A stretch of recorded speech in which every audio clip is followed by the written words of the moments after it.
आज की दिशा कविता का अगला भाग, अगली उसकी व्याख्या। माँ की समझाइश के बाद दक्षिण दिशा में पैर करके मैं कभी नहीं सोया। कवि कहते हैं कि माँ ने बचपन में बताया था कि दक्षिण दिशा की ओर नहीं सोना चाहिए, अर्थात दक्षिण दिशा की ओर पैर करके नहीं सोना चाहिए। माँ की समझाइश, समझाने के बाद, समझाने के बाद दक्षिण दिशा में मैं पैर करके कभी नहीं सोया। कवि कहते हैं जब माँ ने इस बात पर समझाया तो मैं कभी भी उस दिशा में पाँव करके नहीं सोया, और इससे इतना फायदा जरूर हुआ। फायदा होता है लाभ, बेनिफिट, प्रॉफिट, और उसका मुझे लाभ ये हुआ कि दक्षिण दिशा पहचानने में, कवि कहते हैं कि दक्षिण दिशा के बारे में माँ के समझाने के बाद मुझे इतना लाभ हुआ कि दक्षिण दिशा पहचानने में मुझे कभी मुश्किल का सामना नहीं करना पड़ा। अर्थात दिशाओं का इतना ज्ञान हो गया कि मुझे दक्षिण दिशा को पहचानने में कोई भी कठिनाई नहीं हुई। मैं दक्षिण में दूर दूर तक गया और मुझे हमेशा माँ याद आई। कवि कहते हैं कि जब वे बड़ा हुआ तो वह दक्षिण दिशा के दूर तक गया, अर्थात वहां दक्षिण दिशा के हर राज्य में घूमता रहा और उसके साथ माँ की यादें हमेशा रही।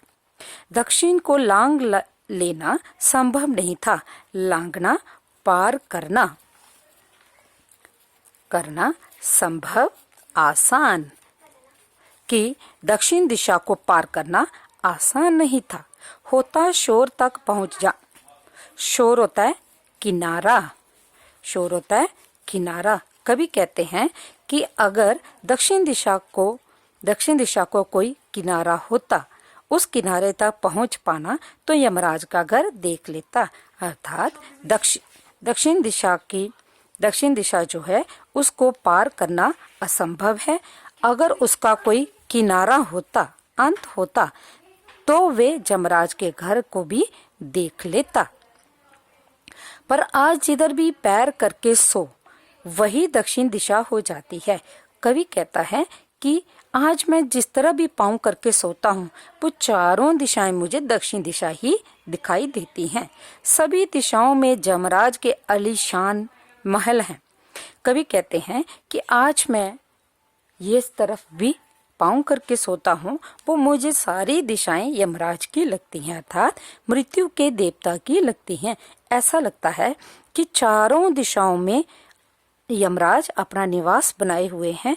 पहले तो एक दिशा थी, परंतु जिस तरह से समय परिवर्तित हो रहा है ऐसा लगता है कि अब यमराज जो है चारों दिशाओं में अपना घर बनाए हुए रह रहे हैं, और वे सभी में एक साथ अपनी दहकती आंखों सहित विराजते हैं।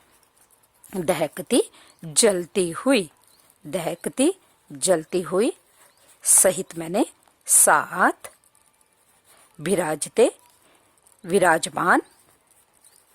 विराजमान या रहना।